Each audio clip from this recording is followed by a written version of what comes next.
dengar ini pengurus masjid ya, dengar. Pak, Bu, kalau Bapak diamanahi menjadi pengurus masjid, bukan berarti Bapak punya masjid.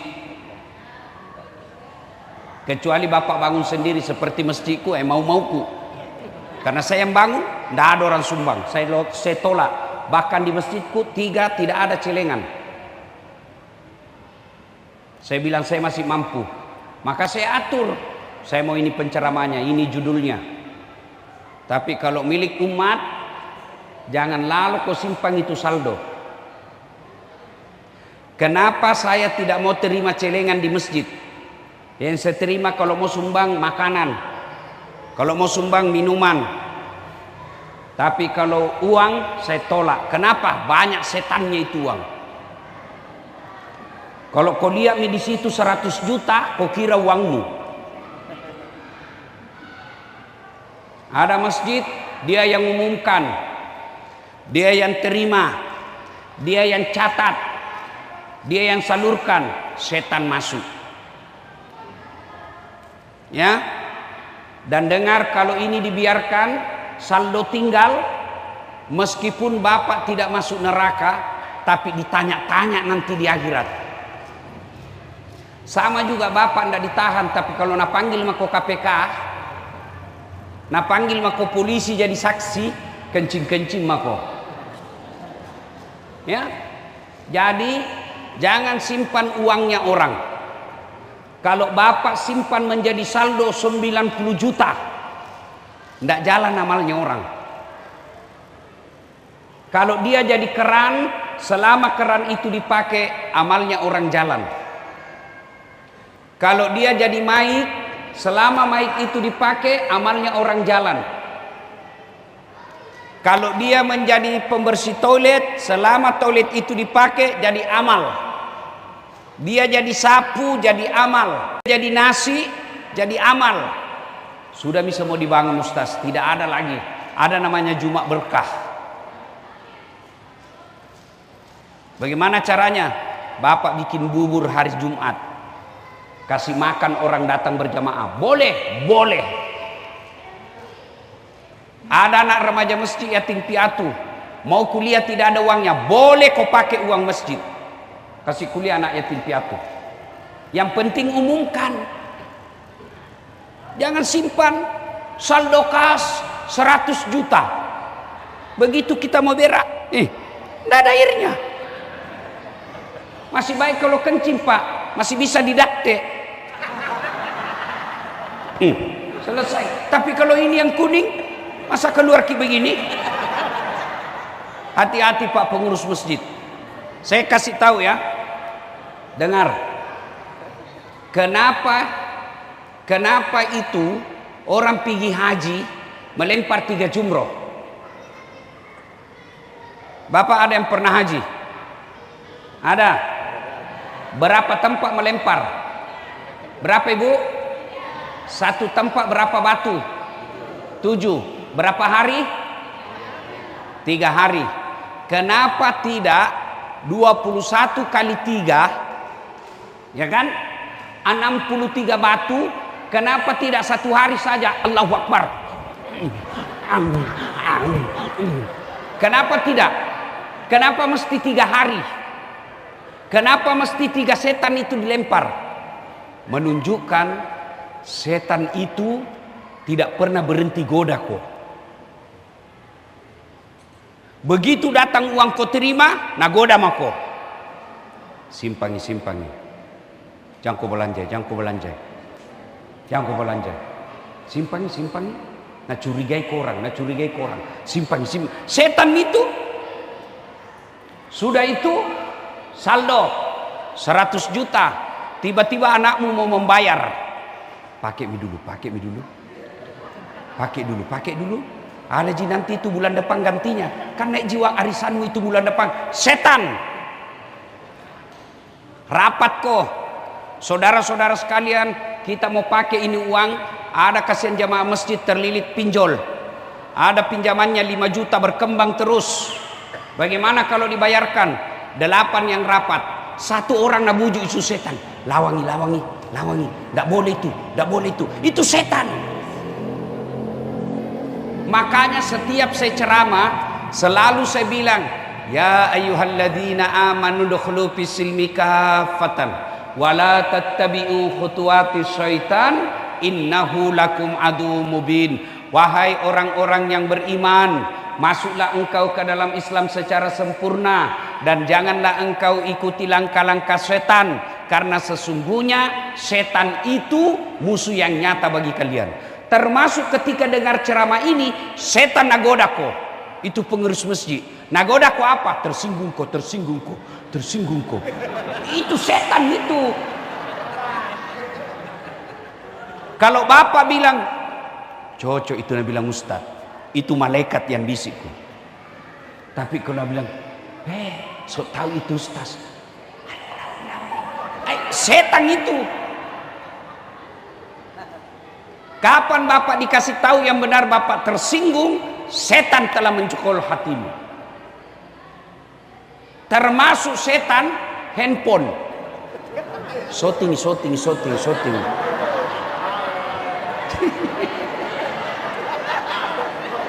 Setan mana ya tumbo, supaya kau tidak dengar ceramah sibuk kau.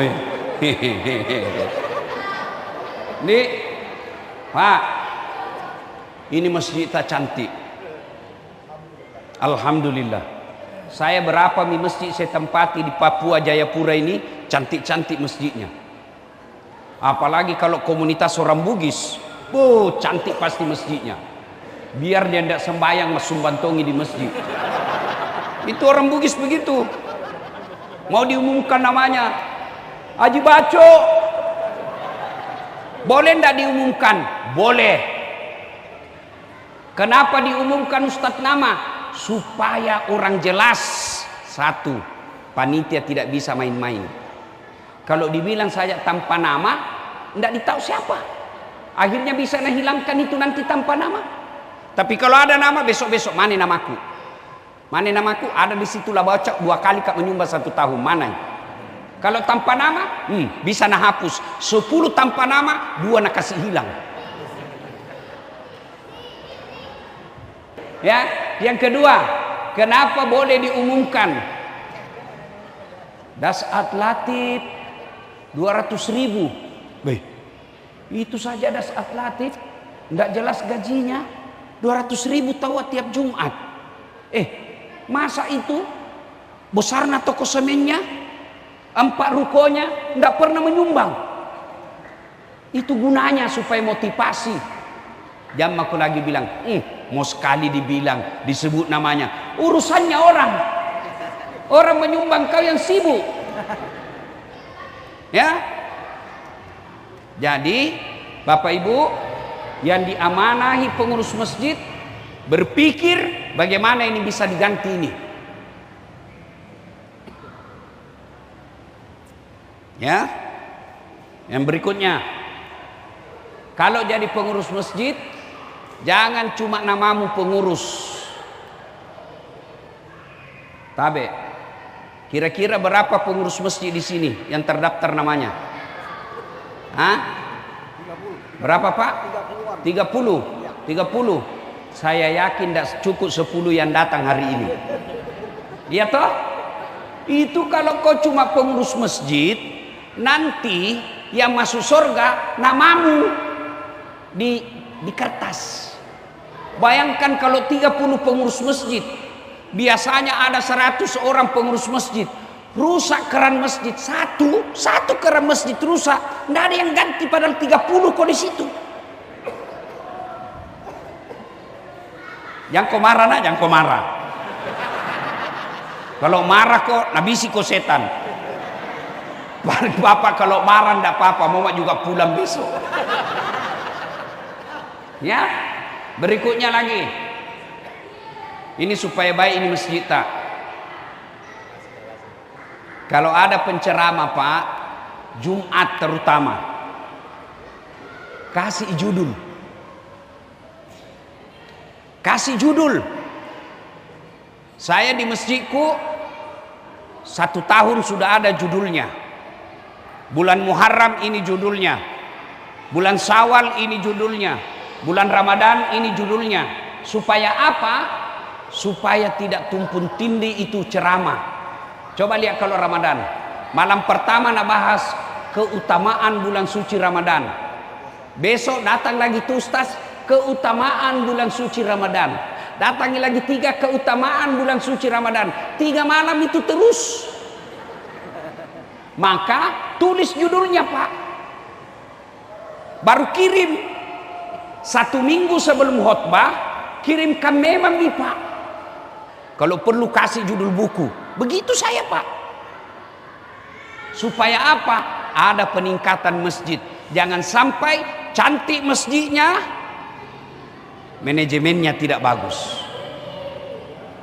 Nah boleh itu. Perlu Senin Kamis, umumkan hari Jumat mulai besok. Mulai minggu ini kami siapkan buka puasa pada hari Kamis dan Senin. Bagi jamaah yang puasa, silakan lapor, kita buka bareng-bareng di masjid. Itu ada peningkatan. Ternyata cuma 2 yang buka. Jangan ton cuma 2 bungkus kau pesan. Pesan kau 10 karena ada panitia. Ini namanya dimajukan masjid. Anak-anak remaja masjid. Nih, saya ini penceramah karena remaja masjid. BKPRMI. Tidak pernah ke pesantren. Tapi kasih baku tanding anak pesantren.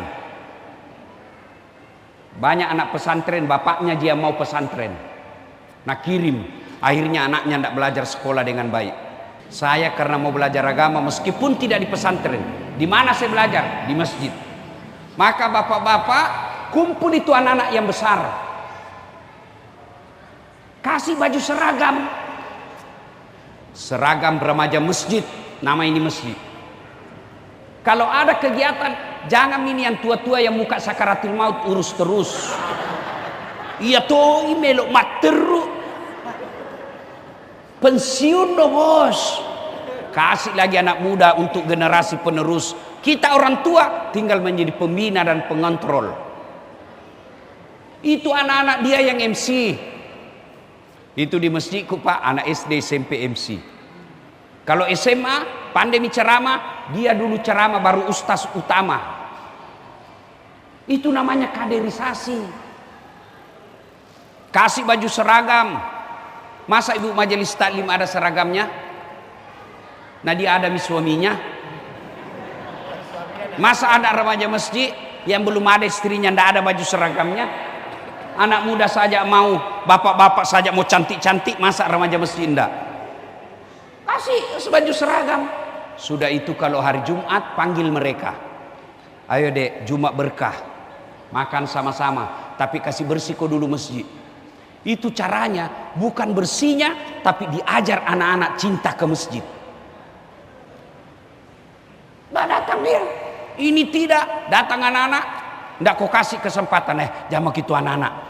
Siapa ganti nanti kau dong? Itu namanya manajemen masjid. Yang asan. Jangan ki marah Pak ya, jangan ki marah. Jangan lagi yang orang tua kasihan. Kau siksa mereka cari napas. Hai. Tapi tadi bagus. Tapi itu yang sudah tua-tua. Bagaimana orang tua tidak dia yang asan, tidak ada yang lain. Bagaimana tidak ada yang lain? Kau tidak ajak anak remaja. Coba bede. Muharram ini, akhir Ramadan, akhir Muharram. Masih ada 10 hari. Bikin lomba azan di sekitar masjid. Yang menang gaji maka suruh azan 5 kali sehari semalam. Gaji itu 1 juta 1 minggu, 1 bulan. Mau itu azan Pak. Dan uang tidak habis kalau 1 juta. Kau kasih itu niamak barakah. Kasih gaji anak-anak yang yatim piatu. Ada kasihan anak remaja masjid yatim. Sudah, saya kasih kerja kau di masjid, bersihkan kau toilet. Itu namanya pembinaan. Nah Bapak Ibu saudara-saudara sekalian, azan. Apalagi karpetnya bagus nih. Kalau tuh itu karpet Pak, begitu mau sujud banyak semut. Mana di tempat ini? Itu, mak bau semelah. Tidak, ibu, ya, maafkan saya. Maafkan saya kalau tersinggung ki berentnya bisik ki setan. Dah? Apalagi imam. Alhamdulillah imam tadi bagus, suara anak muda. Cuma kalau jadi imam ki Pak jangan ki pakai masker. Buka. Ya? Tapi bagus ada imam cadangan. Karena siapa tahu besok-besok sakit. Caranya mungkin hari ini imam utama maghrib, isya kasih yang anak muda di kader. Itu namanya kaderisasi. Imam terlambat. Nah, harus ada supaya enggak ditahu namanya ajal. Jangan kita takut Pak ya, jangan kita takut. Nah, pasti mati Pak. Orang kaya mati, orang miskin mati, ustaz di belakang sedikit. Kalau saya duluan Bu, siapa ceramah? Jadi ibu mau duluan supaya saya tak sia. Kalau saya duluan, siapa tak sia iki? Nah, imam ini beliau paling lama, mesti ada kader. Tetap beliau imam utama, sama Masjidil Haram, Masjid Nabawi. Tetap Abdurrahman As-Sudais imam utama. Tapi ada imam 5 yang lain. Siapa tahu beliau keluar daerah, dapat imam yang baru belajar.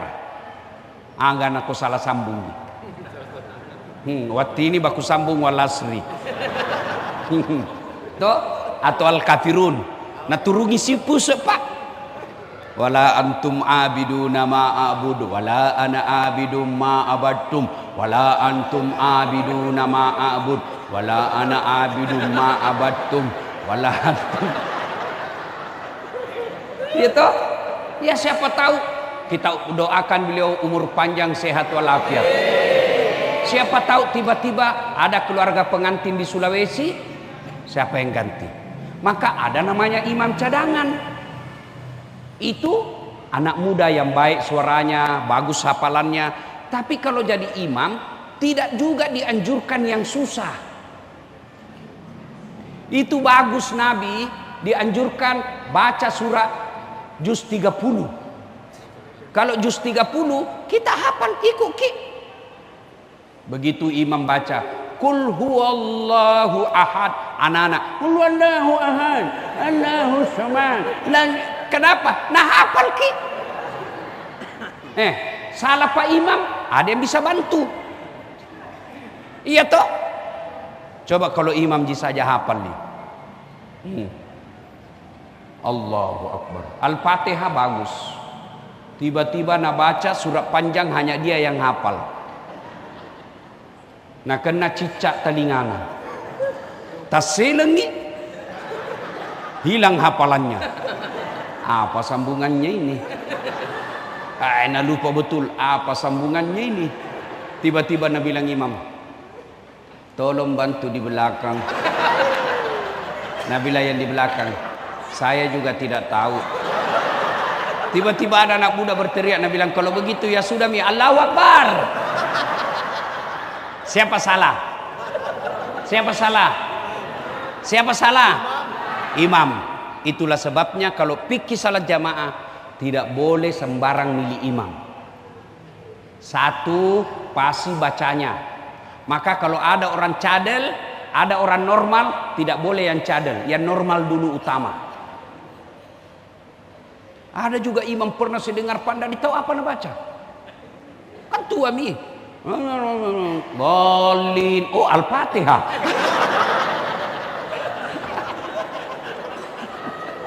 Itu. Yang kedua, dua orang sama-sama fase bahasanya. Kita lihat mana yang paling tinggi ilmunya. Dilihat, satu dari SMA, lulusan SMA, satu dari Mesir, diutamakan yang dari Mesir. Sama-sama dari Mesir, dipilih lagi siapa yang paling tua di antara mereka. Sama-sama paling tua, dipilih lagi. Ini menurut fikih, pilih lagi siapa yang paling lama tinggal di situ kampung. Itu begitu caranya. Kalau makmum terserah. Mau yang bodoh sampai yang pintar boleh jadi makmum. Mau yang waras sampai yang gila boleh jadi makmum. Kau sujud boleh jadi makmum itu. Tapi imam hati-hati. Kenapa? Karena kalau salah imam bubar ini jamaah. Ibu bapak saudara-saudara sekalian, ini saja tausiah saya, mudah-mudahan ada manfaat. Sekali lagi jangan ki marah jangan ki marah, jangan ki tersinggung. Kalau tersinggung ki setan. Ya, ingat apa kata Allah? Apa man kana mu'minan kaman kana fasikan. Makutane pun Allah Ta'ala. Pada garo tombo kesingi tepuk nana tomo napi.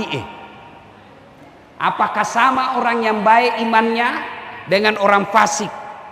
Fasik itu bahasa sekarang Islam pencitraan, Islam pura-pura, itu namanya fasik. Allah bertanya, apa man kana mu'minan kaman kana fasikan? Samakah orang beriman dengan fasik? La yasta'un, kata Allah. Ammal ladina amanu wa amilus solihati falahum jannatul ma'wa. Bagi mereka yang beriman dengan baik, saya kasih ke surga. Surga dunia, surga akhirat. Wa ammal ladina fataku fama'wahumun nar. Bagi mereka yang pembangkang, fasik, pura-pura beriman, saya kasih kembali ke neraka dunia, nerakanya akhirat. Orang beriman, innamal mu'minuna alladzina iza sukirallah wajilat qulubuhum wa iza tuliyat alaihim ayatuhum sadathum imana wa ala rabbihim yatawakkalun. Orang yang baik imannya disindiri, jangan kau urus uangmu, jangan kau salah-salahkan itu pengurus mesti uang. Dia bilang cocok, mulai besok saya perbaiki diri. Itu orang beriman. Khatamallahu ala qulubuhum. Kalau orang yang tidak baik hatinya, mati hatinya, kau sampaikan ayat Allah atau tidak, la yasta'un, mereka tidak akan beriman. Bahkan kalau pulang, apa Nabi bilang? Siapa panggil itu tadi dasar?